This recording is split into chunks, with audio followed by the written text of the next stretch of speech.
وأشهد أن محمدا عبده ورسوله اللهم صل وسلم وبارك على محمد وعلى آله وأصحابه wa mawalah al-mukarram yang kami hormati sebagaimana yang tadi sudah disampaikan sebelumnya. Wabil khusus para pemateri atau Pak Amanullah. Pak Amanullah punya buku nikahnya, saya punya stoknya. Monggo nanti para stok-stoknya bisa bertemu dengan beliau. Hadirin rahimakumullah. Lanjut materinya. Next slide. Lanjut lagi. Ya. Oke. Satu atau dua materi cukup. Saya sarankan nanti panitia untuk menerima permohonan salinan dari mahasiswa, karena saya yakin materi yang disampaikan oleh para pemateri tadi cukup lengkap di masing-masing slide-nya.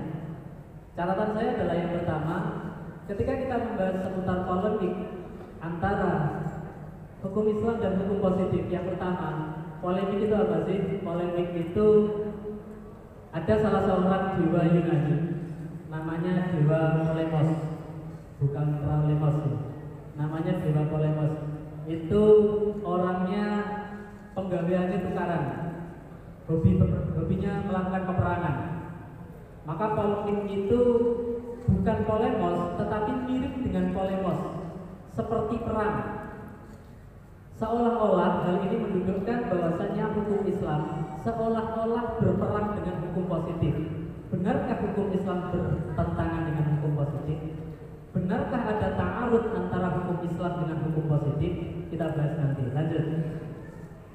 Selanjutnya, oke. Zawajul qasr yang tadi disampaikan oleh Dokter, bahwa kita membahas seputar apa dulu? Apakah kita membahas seputar pernikahan anak, child marriage, atau selanjutnya lagi, atau kita membahas tentang zawajul mubakir, pernikahan muda? Tentu ini menjadi hal yang perlu dibedakan. Nikah anak atau nikah muda, perkawinan anak atau perkawinan dini. Oke, anggap saja kita sedang fokus membahas tentang nikah di bawah usia. Lanjut. Oke, hukum Islam. Apa itu hukum Islam? Secara umum tentu kita paham syariat, fikih, dan hukum Islam itu sendiri. Kalau kita berbicara seputar hukum Islam, ada tiga hal yang mungkin ada di benak kita. Yang pertama syariat. Apa yang turun dari Allah dalam bentuk nasi goreng yang tinggal kita nikmati. Atau yang kedua fikih, yang itu diolah, dipahami oleh para ulama. Dan yang ketiga hukum Islam dalam makna sempit. Kita hari ini di banner kita ada tulisan hukum Islam. Ini hukum Islam yang mana? Kalau saya melihatnya, oke, anggap saja kita berbicara tentang hukum Islam dalam makna sempit, hukum Islam yang berlaku di masyarakat. Oke, lanjut lagi. Hukum positif. Ma huwa hukum positif?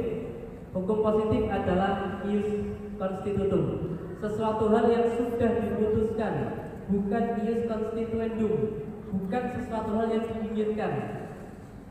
Oke, pertanyaannya adalah hukum positif di Indonesia yang mengatur seputar perkawinan. Tadi sudah disampaikan, Undang-Undang Nomor 1 Tahun 74, Undang-Undang 16 2019, dan peraturan-peraturan yang lain, kompilasi hukum Islam dan lain sebagainya. Itu merupakan bentuk apa? Itu merupakan bentuk yang sudah diputuskan, ditetapkan. Itu adalah hukum positif. Nah, benarkah hukum positif dan hukum Islam ini bertentangan? Oke, kita lanjut. Dilewati saja, dilewati. Ya, oke, sampai sini. Teman-teman sekalian, hadirin rahimakumullah. Persoalan pernikahan dini di Indonesia saat ini, Indonesia disampaikan Indonesia berada di urutan kedua di Asia Tenggara dengan persentase antara 14 kurang lebih 14% pernikahan dilakukan pada usia di bawah umur. Di Surabaya saja 2017, 2018, 2019 terus meningkat. Perceraian meningkat, cerai gugat, cerai talak meningkat. Saya sampaikan datanya. Yang unik adalah pasca Undang-Undang Nomor 16 Tahun 2019, angka pengajuan permohonan dispensasi nikah meningkatnya luar biasa. Surabaya yang biasanya rata-rata ya 11, 15, 12 bulan November mencapai 40 sekian, 48, 4 kali lipat. Gresik hampir sama, biasanya 5, 8, kemudian pasca peraturan tersebut maka kemudian menjadi 20 sekian. Rata-rata kenaikan 4 sampai 5 kali lipat. Artinya apa teman-teman sekalian, bahwa potensi pernikahan di bawah umur yang ditetapkan oleh undang-undang di masyarakat kita masih sangat amat tinggi. Ya, tentu ini menjadi PR kita bersama. Lanjut. Oke, lanjut saja, tadi sudah disampaikan gangguan dampak. Oke, lanjut. Oke, ini yang tadi disampaikan oleh Pak Menko terkait dengan sejarah penetapan sejarah usia nikah. Dulu memang tidak ada aturannya. Kemudian lambat laun mulai ada kegelisahan. Kartini, Raden Ajeng Kartini pernah merasa gelisah karena ada anak usia 13 tahun dinikahi. Pernah juga ada kegelisahan masyarakat kita yang anak usia 8 tahun dinikahi pada saat anak tersebut diajak pergi haji ke Mekah. Anak masih kecil-kecil, masih anak-anak, tapi sudah mau punya anak. Ya, jadi anak-anak sudah mau punya anak. Artinya itu banyak kegelisahan-kegelisahan itu. Dilanjut. Sampai kemudian tahun 2017 ada protes. Mohon maaf, usia 19 bagi laki-laki dan 16 bagi perempuan itu tahun 74 dulu ditetapkan, tetapi saat itu sudah langsung diprotes. Saat itu saja itu sudah tidak relevan, terutama bagi yang perempuan. Usia 16 tahun saat itu usulan dari berbagai macam pihak, termasuk organ mahasiswa yang saat ini diwakili oleh teman-teman HMI. Usulannya satu, kalau bisa perempuan kalau tidak salah pada 18 tahun, laki-laki pada 20 tahun. Tetapi kemudian dikabulkannya 19 dan 16. Artinya yang ditetapkan saja kurang dari putusan itu tahun 74. Apalagi hari ini, maka tentu perlu dinaikkan. Maka saya maklum kalau kemudian BKKBN, Kemenang dan berbagai pihak lain mencoba juga untuk melakukan analisis usia nikah yang ideal seperti apa sih. Oke, lanjut. Maka muncul Undang-Undang Nomor 16 Tahun 2019, minimal 19 tahun yang disampaikan baik pada laki-laki maupun perempuan. Next. Oke, lanjut. Ya, hukum Islam. Ini yang kemudian kalau kita bicarakan apakah betul ini sebuah polemik. Tadi disampaikan bahwa dengan menggunakan pendekatan maqasidus syariah, dengan menggunakan pendekatan satu dariah dan lain sebagainya, pernikahan itu sebaiknya dilakukan pada usia yang cukup. Apa kaitannya dengan hukum Islam dalam hal ini? Bahwasannya definisi produk-produk dari hukum Islam, kalau saya berbicara hukum Islam, maka saya berbicara tentang hukum Islam di Indonesia, atau tadi saya katakan fikih Indonesia, hukum Islam di Indonesia. Maka produk-produknya ada 4. Yang pertama, pemikiran hukum. Orang mengeluarkan gagasan seputar pembaharuan hukum Islam, itu bentuk dari hukum Islam sudah. Kemudian yang kedua, fatwa otoritas ulama. Muhammadiyah punya lembaga majelis tarjih, Nahdlatul Ulama punya lembaga Basul Masail. Majelis Ulama Indonesia punya lembaga bagian yang memang divisi fatwa. Berbagai macam organisasi Islam punya otoritas, punya bagiannya yang memiliki otoritas mengeluarkan fatwa. Produk-produknya itu sudah berupa hukum Islam, walaupun tidak tersebut di situ seperti halnya turos, ditulis dalam bahasa Arab, dalam bentuk kitab kuning, sifatnya sistematis. Tidak harus seperti itu. Kita selalu memandang hukum Islam itu ya yang ada di fikih Imam Syafi'i dan lain sebagainya, tapi tidak. Fatwa ulama adalah bagian dari produk hukum Islam. Kemudian putusan hakim, jurisprudensi itu merupakan produk dari hukum Islam. Termasuk juga yang keempat, yang terakhir, undang-undang. Undang-undang yang mengatur bagaimana agar umat Islam bisa beribadah, bisa beramal, berperilaku dengan baik, dengan lancar, itu dapat diistilahkan sebagai produk hukum Islam. Maka Undang-Undang Nomor 1 Tahun 74, Undang-Undang 16 2019, kompilasi hukum Islam dan lain sebagainya itu itu merupakan bentuk lain dari produk hukum Islam. Loh, itu kan hukum positif. Iya, itu hukum positif yang pada saat yang sama itu adalah hukum positif yang juga berlaku sebagai hukum Islam. Ini yang perlu kita pahami bersama, sehingga tidak akan ada lagi pertentangan antara hukum Islam dan hukum positif. Tidak ada, karena aturan-aturan tersebut adalah hukum Islam yang sekaligus itu menjadi produk pemikiran hukum Islam. Maka dalam hal ini, menikah pada usia sebagaimana diatur oleh Undang-Undang 74 atau diatur dalam Undang-Undang 16 2019 itu adalah bentuk pelaksanaan terhadap hukum Islam. Oke. Bagaimana ketika tertentangkan dengan kisah? Tadi disampaikan, sudah dijelaskan oleh Dr. Nur terkait dengan bagaimana menjawab pertanyaan kisah pernikahan Rasulullah dengan Aisyah. Sudah dijelaskan tadi.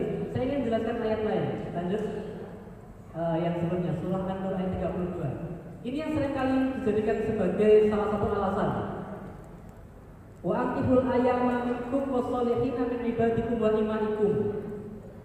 Ayat yang ini ada kaitan, ada lafaz yang saya tandai warna hijau, minkum. Ayat ini berkaitan dengan ayat yang sebelumnya terkait dengan perintah pada orang muslim untuk menjaga pandangannya, perintah kepada muslimat untuk menjaga aurat dan lain sebagainya. Maka lafaz minkum di sini tentu berkaitan dengan orang yang memang sudah cukup mampu dan mapan baik dari sisi kematangan fisik maupun kematangan psikis. Wa ankihu, dan nikahkanlah orang-orang yang sendirian. Ada ayat wa ankihul ayyama minkum. Kalau ada teman-temannya sampean yang sudah usia nikah, kok gak nikah-nikah, sampean harus ikut mencarikan. Kalau enggak sampean kan dosa tenan ya. Tahu bang ini lah, enggak konsep dewi, kalau enggak teman sendiri enggak saya kasih tahu. Kalau ada tetangga, saudara sudah usia nikah, sampean yang sudah nikah duduk diam dan ikut mencarikan, hati-hati sampean kena dosa tenan. Wa ankihul ayyama minkum wasolihin, tetapi ingat ada catatan tambahan lagi, wasolihin, orang yang solih. Orang yang solih itu bukan hanya sekedar orang yang sudah matang, ketoknya pantas nikah, tidak. Tetapi memang dia sudah memiliki kesiapan lahir, batin, fisik, psikis, jasmani, rohani, solih, siap untuk menikah. Oke, dan seterusnya. Oke, lanjut, next. Hadis ayat 9. Oke, ini berkaitan dengan mempersiapkan generasi yang akan datang. Lanjut, next. Lanjut, hadis. Ya masyarakat syabab, wahai para jombloan-jomblowati sekalian. Manistato'a minkum, barang siapa yang kalian yang punya kemampuan untuk melakukan ba'ah. Kalau sampai punya istito'ah, kemampuan untuk berba'ah. Ba'ah itu apa sih? Yang pertama, ba'ah maknanya adalah hubungan seksual, ba'ah. Tetapi ada juga pemahaman ba'ah itu merupakan istilah dari bi'ah, menanggung segala sesuatu hal yang berkaitan dengan hidup. Lek sampean wis siap untuk urip. Hidup itu kan bukan hanya urusan seksualitas saja. Nikah tidak hanya sekedar bermodal dengkul, tidak hanya bermodal lutut dan di atasnya lutut, begitu ya. Tetapi nikah butuh banyak modal kesiapan emosi dan lain sebagainya. Maka istitoah dalam hal ini menjadi syarat mutlak orang yang hendak menikah. Ini yang kita pahami, sehingga tidak sampai kemudian ini kan ada hadisnya, ya, tetapi pemahaman terhadap hadis tersebut perlu kita maknai secara komprehensif. Pemaknaan terhadap surah An-Nur 32 tadi tidak bisa kita pahami parsial, tapi juga kita pahami dari ayat-ayat lain yang berkaitan, terutama ayat yang dahulunya. Oke, lanjut. Nah, 3 slide terakhir. Yang pertama tantangan. Tadi saya sampaikan, angka pengajuan dispensasi nikah yang terus meningkat. Banyak faktor. Mayoritas faktornya adalah LKMB tadi, hamil duluan. Gara-gara penyanyi dangdutnya cerita bahwasanya hamil duluan sudah 3 bulan gara-gara pacaran sambil gelap-gelapan. Nah, bagi para penyanyi tidak usah nyanyi, nanti saya sabar. Ya, banyak faktor yang menyebabkan orang menjadi hamil duluan, tetapi faktor terbesarnya selain karena faktor mungkin ada perkosaan dan lain sebagainya. Tetapi cukup banyak karena faktor pergaulan, dan faktor pergaulan biasanya diawali dengan penyalahgunaan teknologi informasi. Maka tantangannya adalah pada era pengembangan teknologi informasi ini, untuk mencegah yang namanya atau membatasi yang namanya salah pergaulan, maka tentu kita harus mengontrol penggunaan teknologi informasi kita. Orang tua harus mengontrol penggunaan teknologi informasi anaknya. Kalau dia tadi kenal kenal Malaysia karena Siti Nurhaliza, teman-teman kenalnya karena Filipin. Yeah. Mengapa begitu? Karena perbedaan era. Karena teknologi informasi yang digunakan juga berbeda. Ya. Maka dalam hal ini tantangan kemajuan zaman, tantangan penggunaan teknologi informasi gadget gawai kita, ini menjadi tantangan yang harus kita pelajari betul. Bagaimana cara memanfaatkan dengan baik. Yang kedua, saya sampaikan sebelumnya bahwasanya peningkatan batas minimum pernikahan ini nanti pasti akan mendobrak meningkatnya pengajuan angka dispensasi nikah. Maka cukup banyak sebenarnya aturan-aturan yang menyampaikan bahwasanya dispensasi nikah itu idealnya itu memang perlu ada pembatasan. Tetapi bagaimanapun juga ketika saya berbicara seputar satrul uyub, menutupi aib, ya mau bagaimana lagi, sudah terlanjur hamil. Maka dalam hal ini teman-teman sekalian, tentu kembali moralnya ke awal tadi, untuk membatasi semaksimal mungkin penggunaan teknologi, penyalahgunaan teknologi informasi. Kemudian tantangan lain adalah sebenarnya karena ada faktor adat budaya. Mohon maaf, ada beberapa wilayah di sekitar kita yang pernikahannya itu masyarakatnya cukup banyak tradisinya memang menikah di bawah umur. Bahkan ada daerah yang tradisinya sudah digadokkan. Bahasa Indonesia digadokkan? Oh ya, dijodohkan. Sudah dijodohkan semenjak usianya masih anak-anak, atau mungkin bahkan setelah baru lahir. Kebetulan seorang perempuan, dari seorang ibu melahirkan anak perempuan, kemudian ada saudara atau tetangganya melahirkan anak laki-laki. Sobat besanan gue yo. Dan kalimat itu dijadikan sebagai sebuah akad yang akhirnya anak tersebut ketika sudah dianggap balik, maka kemudian mereka dinikahkan. Kalau saya mengatakan ini nikah inden namanya. Ya, nikah itu inden bisik bahkan sebelum itu lahir, bahkan sebelum anak tersebut. Bahkan beberapa di antaranya mungkin kalau perlu dalam kandungan sudah inden duluan. Ini hasil USG cewek ini. Ya wis lah, besanan saja nanti. Ini tantangan persoalan adat ini. Maka solusinya adalah lanjut. Yang pertama, manfaatkan teknologi dengan baik. Jangan mudah tertipu rayuan, karena mayoritas diskah itu karena faktor MBA, merit by accident. Jangan gampang tertipu oleh rayuan buaya. Kemudian juga harus meningkatkan pengetahuan, meningkatkan wawasan, semakin mempertinggi jenjang pendidikan, sehingga ketika menikah itu betul-betul siap.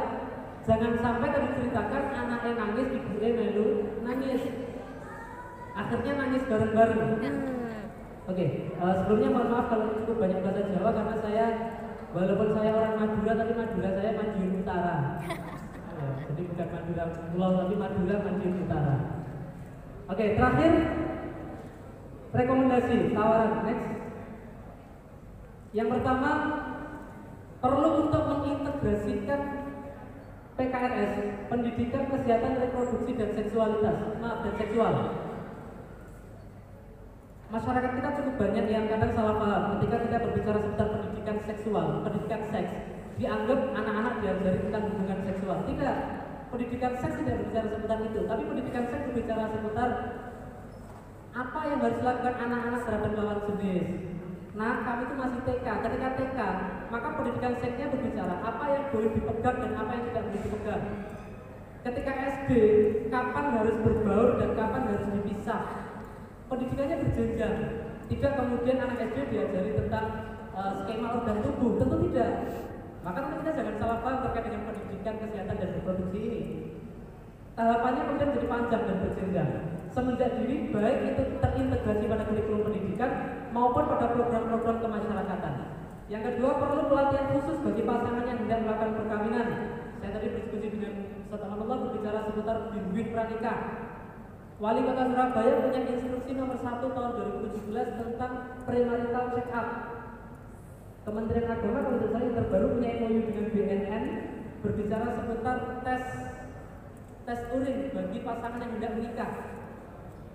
Ada banyak hal-hal yang itu tujuannya sebenarnya bukan untuk mempersulit. Mungkin kita akan dijawab disangka dengan pernyataan apa nikah baik kok dihamil-hamil. Mau menikah saja kok dipersulit? Tidak, ini tidak dalam rangka mempersulit, tetapi dalam rangka untuk memastikan agar generasi yang akan datang, generasi 5, 10, 15, 50 tahun yang akan datang itu betul-betul menjadi generasi yang hebat, generasi yang berkualitas. Oke. Saya sarankan ini materi membuat teman-teman untuk dipelajari bareng-bareng karena dalamnya nanti ada beberapa konten-konten termasuk peraturan definisi anak dalam perspektif undang-undang di Indonesia. Saya itu usia saya sudah 18 tahun kok gak boleh nikah, padahal saya sudah mandiri, saya sudah cari duit-duit, kok masih dianggap anak-anak, apa alasannya? Nanti dibaca dari situ. Ada banyak peraturan perundang-undangan yang berbeda seputar anak. Saya kembalikan kepada Mas Moderator untuk menyampaikan. Terima kasih sampaikan kepada Bapak pemateri yang ketiga. Di sini mungkin poin yang bisa kita tarik terkait pemaparan barusan terkait dasar-dasar hukum yang baik dari hukum positif maupun hukum Islam, yaitu meliputi dari implikasi hukum Islam, terus perkembangan dari undang-undang yang telah disebutkan di atasnya, serta rekomendasi yang sudah dikatakan barusan. Langsung saja kita masuk kepada sesi kedua dalam seminar ini, yaitu sesi tanya jawab. Untuk sesi pertama, di sini kami buka 3 penanya terlebih dahulu, baik dari peserta perempuan maupun laki-laki. Monggo yang ingin bertanya terlebih dahulu. 1. Terus yang dari perempuan 2. Terus 1 lagi kami yang minta dari perempuan 3. Kami persilahkan untuk penanya yang pertama. Mungkin ini bisa disebutkan namanya terlebih dahulu, terus delegasi dari mana, terus pertanyaannya ditujukan kepada salah satu atau yang mana. Kami persilahkan. Assalamualaikum warahmatullahi wabarakatuh. Waalaikumsalam warahmatullahi wabarakatuh. Semuanya cabang 16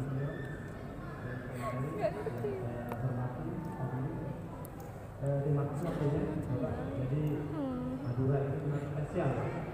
Madura itu memang spesial. Jadi perguruan tinggi sangat banyak. Angkatan itu kurang lebih 16 perguruan tinggi. Bangkalan 9, Sumenep 7, Menara Sampang masih 4. Barangkali berupa terus proses perkembangan pendidikan kita. Jadi Angkatan itu adalah kota pendidikan, Bangkalan perekonomian, Sumenep wisata, dan Sampangnya berdasarkan politik Indonesia. Pasnya artinya era ini Madura sangat luar biasa. Maksud saya makmum walaupun mungkin ketika ada orang-orang yang Madura yang aneh-aneh itu berarti orang-orang bekas dulu. Tidak ada yang mohon maaf alat-alat dalam yang diperbesar dan sebagainya. Jadi maksud saya mencuci nama baik yang telah disampaikan materi tadi. Dalam ini saya selaku santri yang sudah rantau tapi masih tetap loyal pada pondok pesantren kita bisa belum Batak. Jadi di sana adalah pekan ngaji ini momennya 10 hari, yang tiap hari minimal forum diskusi, forum ilmiahnya adalah 5 sampai 7 dari pagi sampai malam jam 12-an. Dan temanya yang kita angkat adalah tema problem dari masyarakatnya. Jadi tema-tema yang kita masukkan di dalam, kita kan di dalam ekonomi, kesehatan, sampai olahraga, tanpa terkecuali tanpa ada batasan ini. Kita angkat dari masyarakat apa kebutuhan masyarakat. Artinya secara tidak langsung bapak-bapak ini sangat luar biasa bagi perkembangan Pamekasan, Jawa Timur dan Indonesia secara umum. Itu awal perkembangan masyarakat. Terima kasih banyak pada bapak-bapak. Pertanyaan saya begini Pak, jadi tema ini yang diangkat oleh teman-teman panitia ini dulu, iya ya, kita ini mau ikut yang mana? Dulu Rasulullah nikah istrinya umur sekian, kita di sisi lain kita ini ikut sunnah, kan? Memang sistem negara kita harus umur sekian dan semacamnya. Ini kita mau bagaimana? Itulah kira-kira pertanyaan kami. Terus kalau kondisinya begini, apa kira-kira Pak? Problemnya kenapa psikologi kita ini masyarakat sekarang ini kok sudah mulai mundur dan semacamnya? Apa jangan-jangan racun hati ini gara-gara racun hati ya? Jadi dari kecil sudah diracuni oleh kita sendiri, ya bapak ibunya sendiri sudah diracun anak kita dengan HP tersebut dan semacamnya. Kira-kira begitu Pak. Pada Bapak Menak. Terima kasih waktunya. Assalamualaikum warahmatullahi wabarakatuh. Waalaikumsalam warahmatullahi wabarakatuh. Terima kasih kepada penanya pertama. Selanjutnya kepada penanya kedua.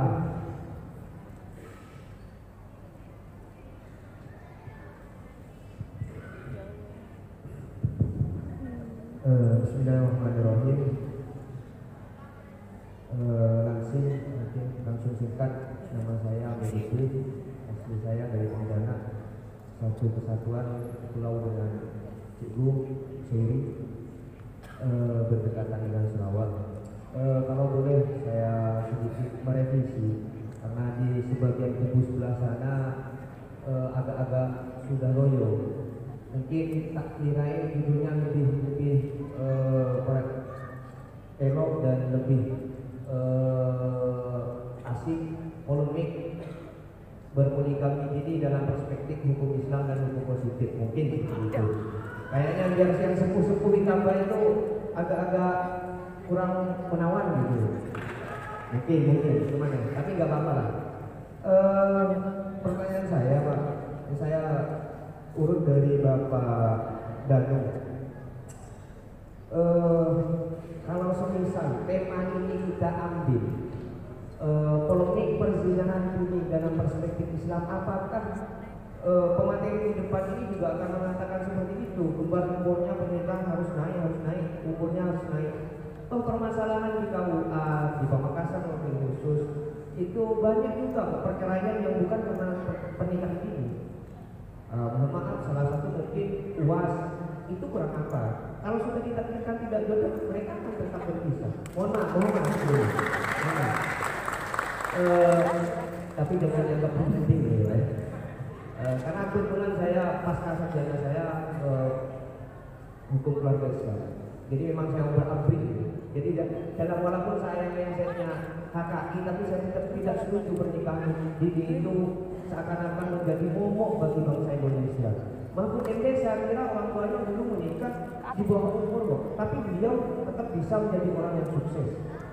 Mungkin orang tua bapak panjenengan bisa di Kemenak lebih khusus ditanyakan dulu ibu menikah tahun berapa, bisa ditanyakan itu, tapi bapak tetap bisa, mungkin ya. Jadi mohon maaf, sedikit juga saya mencuci nama baik Madura, walaupun saya orang Kalimantan, tapi saya tetap ada di Madura. Pertama untuk Pak Danu yang saya tanyakan adalah teknologi canggih. Jangan terlalu terbujuk terhadap rayuan. Saya kira itu kurang-kurang mengena. Walaupun bagaimanapun ekspor kita, HP kita semua jor-joran pemasaran di Indonesia. Bagaimana menanggulangi itu? Toh memang iya, kita harus mensahani mindset sekarang. Tapi mohon maaf yang sebesar-besarnya, promosi setan itu lebih canggih daripada profesor manapun. Promosi setan itu, pokoknya bagaimana itu? Lagi-lagi kembalinya tetap pada iman. Polemiknya adalah terhadap saya mungkin semua pemateri mungkin toh bolehlah kita menikah dini, tapi bagaimana caranya? Jangan seakan-akan bahwasanya menikah dini itu bahaya, di penjara dan lain sebagainya, seakan-akan gimana gitu. Dan mohon maaf, di Madura itu walaupun toh iya mereka melakukan perjodohan sejak dari USG barusan, dari lahir dan lain sebagainya. Karena saya yakin orang Madura itu imannya lebih kuat daripada yang lain. Kenapa begitu?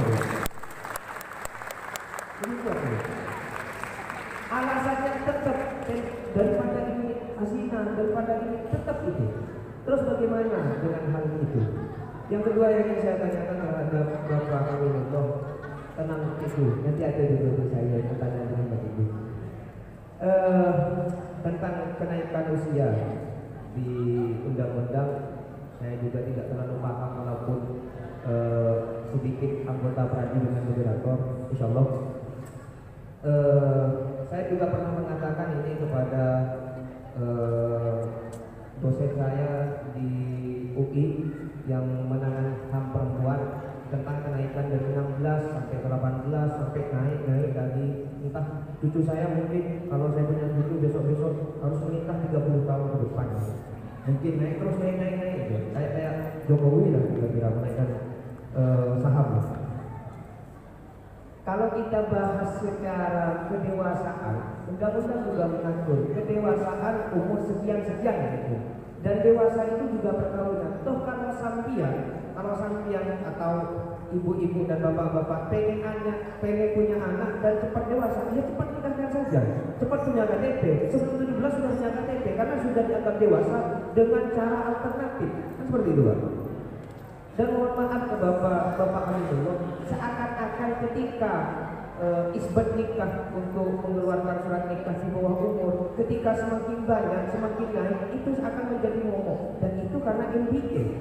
Sebetulnya bapak itu semakin naik semakin bagus karena mereka itu tidak mau berzina dan mau menikah seperti itu. Bagaimana tanggapan bapak ketika hal tersebut?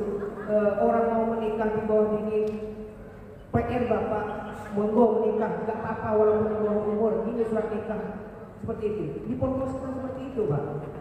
Kalau boleh kita flashback beberapa tahun yang lalu di Surabaya ada yang anak di bawah umur sampai berzina, sampai minum pil koplo, X dan lain sebagainya itu. Terus bagaimana tanggapan dari Kemenang atau dari KUA daerah ini perihal tersebut? Otomatis Pak, kalau saya jadi malaikat, Bapak Aminullah saya tuntut duluan. Kenapa ini tidak menjadi surat nikah? Otomatis itu. Itu kan begitu. Jangan ngomong pernikahan ini itu seakan-akan hal yang sangat menyeramkan seperti itu. Selanjutnya yang ingin saya tanyakan kepada Ibu ini, Ibu Husaini, dan semoga beliau panjang umur dan saya yakin beliau akan mengucapkan tahniah kepada Imam Bang. Ibu, ada beberapa hal yang ingin saya tanyakan pada Ibu. Pertama yang ingin saya tanyakan pada Ibu adalah kalau kita ni Indonesia sama Malaysia ni serupa gitu. Terus terhadap pengambilan kedewasaan itu tak sama. Di Indonesia sekarang sudah naik dari 19 tahun, umumnya di Malaysia kan tetap 18 dan 16. Ada secara psikologis semuanya sama. Kenapa ada perbedaan di sana itu? Mungkin kita kan sama serumpun Melayu. Kalau saya pribadi mungkin serumpun Melayu dengan Ibu Maton. Kedua yang saya tanyakan sama Ibu, apakah ini tidak menghambat mungkin dari hadis yang barusan dibacakan oleh salah satu komentator Tazawwaju ila akhirih ila yaumil qiyamah, memperbanyak umat itu. Di Amerika sendiri Ibu ada 115 kalau tidak salah itu memperbolehkan di bawah umur. Salah satunya Amerika Serikat. Salah satunya mungkin Amerika Serikat. Walaupun PBB mengatakan masih memprolegnas lah kalau di Indonesia masih merencanakan PBB itu. Di Amerika Serikat sendiri itu boleh menikah di bawah umur. Terus tanggapan Ibu pihak tersebut bagaimana? Terus kalau di Malaysia itu di bawah umur mau menikah apakah caranya sama kayak Indonesia? Misal ada orang MBA ada baru satu Ibu hamil sebelum nikah, itu penanggulangan kalau di negara jiran di dalam tetangga itu bagaimana sih? Mungkin itu yang saya sampaikan akhir ini. Wallahu a'lam bishawab. Wassalamualaikum warahmatullahi wabarakatuh. Waalaikumsalam warahmatullahi wabarakatuh. Kami sampaikan dan terima kasih. Selanjutnya kepada penanya yang ketiga, Putri.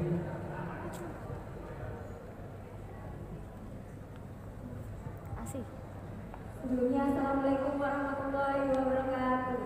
Waalaikumsalam warahmatullahi wabarakatuh. Saya dari mahasiswa Universitas Muhammadiyah Surabaya. Terima kasih sebelumnya saya sampaikan kepada materi yang ada di depan.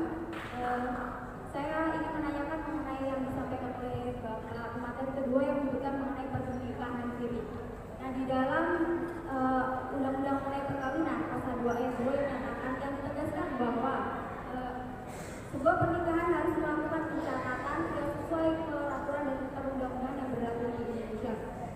Apabila tidak melakukan pencatatan, maka sesuai pasal 200 sesuai KUHP 279 maka akan dinyatakan mendapatkan sanksi pidana berupa penjara paling lama 5 tahun. Nah, dari hal tersebut di Indonesia itu sangat marak sekali, bahkan fenomenal sekali mengenai pernikahan siri. Di dalam hal ini pasti akan memberikan keuntungan bagi bagi seorang laki-laki. Misalkan di suatu daerah A yang mengaku belum menikah karena dia melakukan pernikahan siri sehingga tidak ada pencatatan di dalam negara. Lalu di daerah B dia juga mampu mengaku bahwa dia juga belum menikah, sehingga dari hal tersebut nanti akan merugikan juga ataupun tidak ada kejelasan mengenai status anak, status istri, sampai nanti keturunannya ke bawahnya.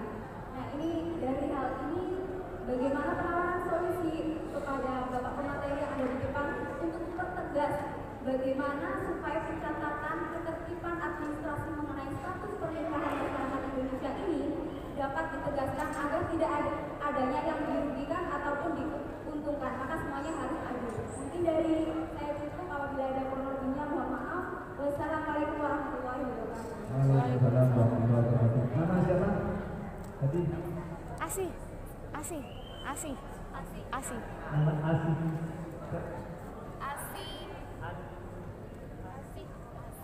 Asih.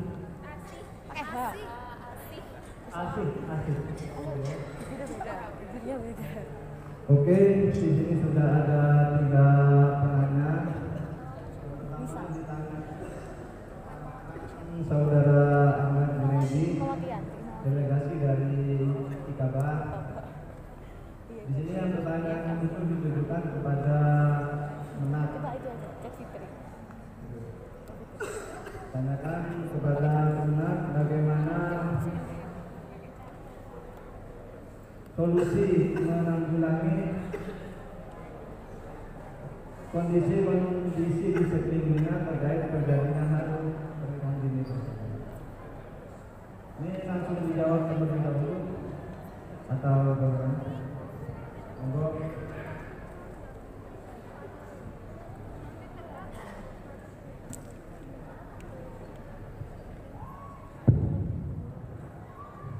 Terima kasih.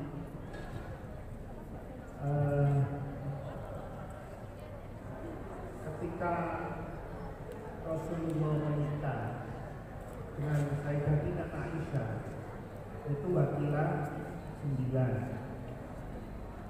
Jakobinya rasa kebahagiaan lebih tinggi, menikmati seksual lebih tinggi, orang tidak takut zina.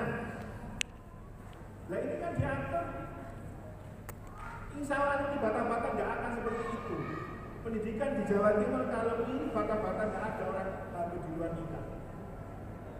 Jadi kekhawatiran jenengan ini bukan kekhawatiran, justru mereduksi makon syariah ini, saya kira. Pendapat kami, Pak. Nah ini kan perlu dibuktikan ini, perlu dibuktikan. Coba kira-kira sampai 20 tahun lagi undang-undangnya masih nikah 16 semua. Orang Madura nikah 16 semuanya, nggak ada kuliah. Ini kita itu memberikan sudah konteks doruri, bukan haji.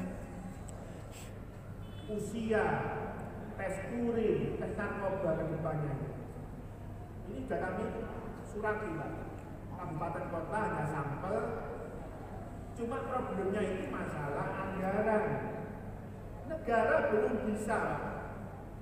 Belum bisa. Nikahnya gratis, tapi urusannya bayar. Nah, ini tolong dibahas masalah. Bagaimana hukumnya disyaratkan dengan tes urin dan narkoba. Ini kira-kira menjadi haram apa menjadi sunnah, bahkan menjadi wajib hukumnya. Ya. Jadi sekali lagi pendewasa usia dini menurut pemerintah ini sebuah keharusan. Tapi toh kalau dengan itu kebelet, apa kebelet? Tergesa-gesa, saya takut sifat zina dan segalanya boleh menikah, tapi dengan aturan izin dari pengadilan. Ini mensulitkan Fatul Mu'in ini Hidayah dihanya kemenang kalau ini aneh-aneh. Saya sering Pak dengan diskusi ya, dengan sebagian masyarakat, KUA beragama mempersulit saat pernikahan. Memang iya beban administrasi. Jadi kita ini diajak maju tidak bisa Pak. Bimbingan perkawinan lebih dulu di Malaysia, di Brunei Pak. Kita terlambat. Sudah, ibaratnya Indonesia orang itu anaknya banyak, duitnya gak akeh, utangnya akeh. Jadi kita fast track ya. Bekerja keras dalam rangka membangun SDM manusia Indonesia yang berkualitas. Insya Allah tidak ada satupun aturan pernikahan itu melanggar syariat nususi. Semuanya ijtihadiyah masalah usaha dalam kebaikan masyarakat.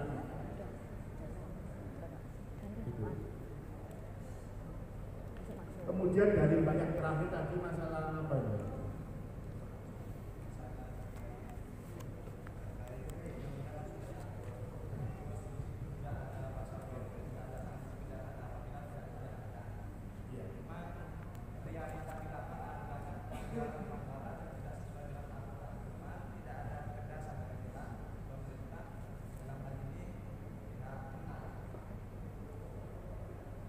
Memang ya Undang-Undang 174 bahkan Kongres Seluruh Islam itu tidak ada sanksi.